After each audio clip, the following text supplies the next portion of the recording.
Now we're going to go into SINAWALI coordination drill number 1 and some of its applications. First we'll start with the drill itself.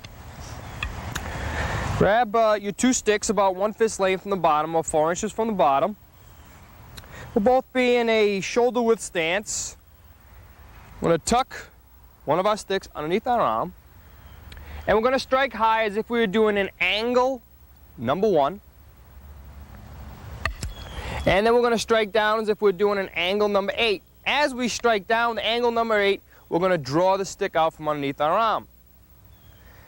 Now, the stick that's striking down now is going to go back underneath our arm as we strike again with an angle number 1. As we strike down with an angle number 8, we bring the stick out. So it is a forehand high and a backhand low. Forehand high, backhand low. Now watch our feet now. We're going to be pivoting as we do this. This is a basic footwork. Pivot, forehand high, backhand low. Pivot, forehand high, backhand low. Pivot, forehand high, backhand low. Pivot, forehand high, backhand low. And we'll continue the drill.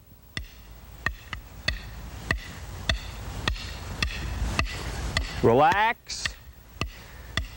SINAWALI means weaving. And you can do this with baseball bats, swords, tire irons, umbrellas, rolled up newspaper, whatever you like. Doesn't have to be just sticks. Good. Now, that's if one hand is one stick is underneath the arm and one is out. Now we'll do the same drill with both the sticks on our shoulders. Forehand high, backhand low. Forehand high, backhand low. As we pivot, forehand high, backhand low.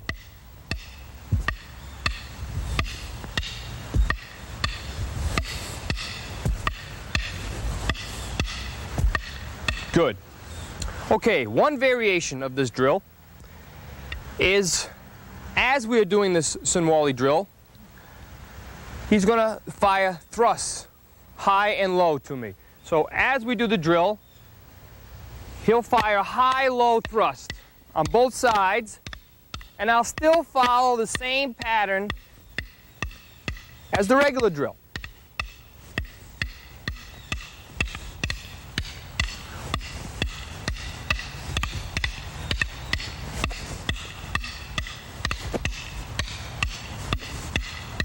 And one more.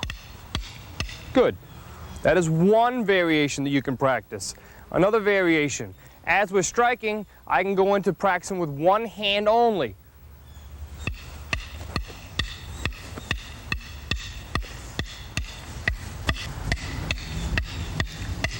And then I can go right back into it. And then I can go to the other hand. And right back into it.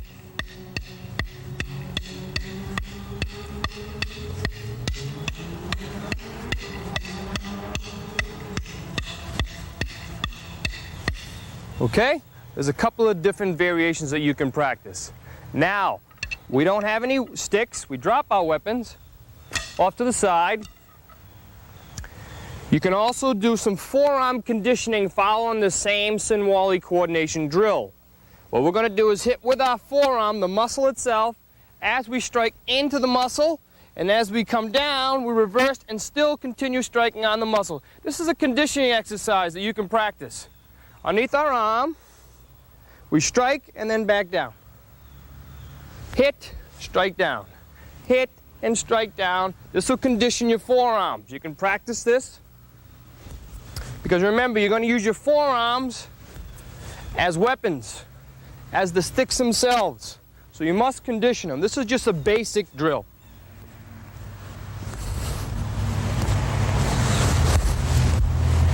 Staying on the muscle. Don't hit bone against muscle, and don't go hard because you won't be able to hold a fork. Your hands will be shaking. All right. From here, now, we're going to practice hitting our palms against each other, and we're going to go into some few locks and holds that you can practice from the same drill. Palm against palm, doing the same pivoting, but from here, I'll grab the hand and I will grab the fingers. The motion will be this motion here. If I get 3 fingers, 4 fingers, 2 fingers, doesn't matter. It's the same lock. Again, I grab, turn the fingers in, and I bring them down. And again. Now you might say, when would you do this in a self-defense situation? When you're going to be playing patty cake with someone and you have to defend yourself. That's not what it's about.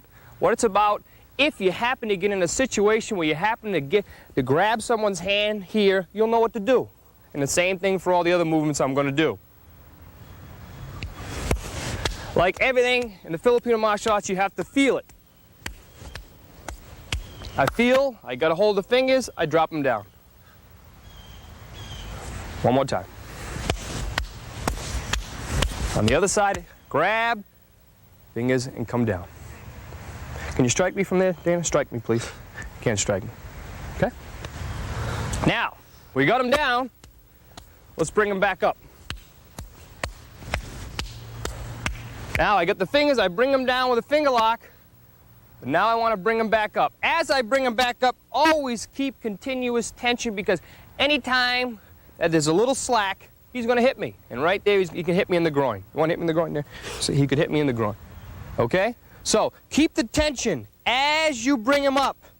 I will place, right now I'll take my left hand, put it on the back of the elbow, so I continue like a sandwich, keeping pressure at all times as I bring him back up. So there's no slack. So he has no chance to hit me. All right? Let's try that again. This is one of many different locks that you can practice. Here, comes down. I keep the tension as I place my hand on the back of the elbow, creating a sandwiching effect as I bring him back up. If I don't have that there, you could come out of this lock. I place my hand here and I keep the sandwich and the pressure going, so there's never any slack. Good. Okay, now we're on the bottom. We're practicing it from the top. Now let's practice this from the bottom. As I strike down, I'm in a fight and I get in this position, I can grab onto the fingers, place my middle finger right to where the radial nerve is here, where the corner of the elbow and the crook of the arm meets. And same motion on the fingers here, whether it be 2 fingers, 3 fingers, or 4 fingers, it doesn't matter. I happen to have 3 now. And I will push down here and create this motion at the same time. So he's down. Dana's making me look good. And again. All right, good. As we're here, I grab onto the fingers. My index finger comes here. Why? Because he can bring his elbow up and I'll lose him and I'll have to go into a different hole. All right? From here. Strike down, I got the fingers. Pressure here, and I'm talking here and down. And if I can follow up if I have to, depending on the situation. And again, can you hit me, Dana? Hit me, please. Can't hit me. Okay, I always have a little pressure on him. Okay. One more time, I'll take it on this side. As I strike down, I've got the fingers here. Okay? Doesn't matter how many fingers I get. Happen to get 2 this time. Finger here, push here, and talk here. As I lean into him using my body weight as well, lean into him. I don't need a lot of strength for this movement. And from there, if I wanted to take him down, let's say to lie him down flat out, just from here, I create pressure on the tricep tendon, and then I would flatten him out. Here. Okay, now we're going to do a quick review of the locks we practice out of the SINAWALI coordination drill number 1. As we're here, and we're practicing. I hit high, I grab the fingers, 4, 3, 2, 1, doesn't matter. Create this motion, and he's down. Now, if I want to bring him back up, I can keep continuous tension. My hand goes on the back of his elbow, and I will bring him right back up, keeping continuous tension, a sandwiching effect, so he cannot hit me.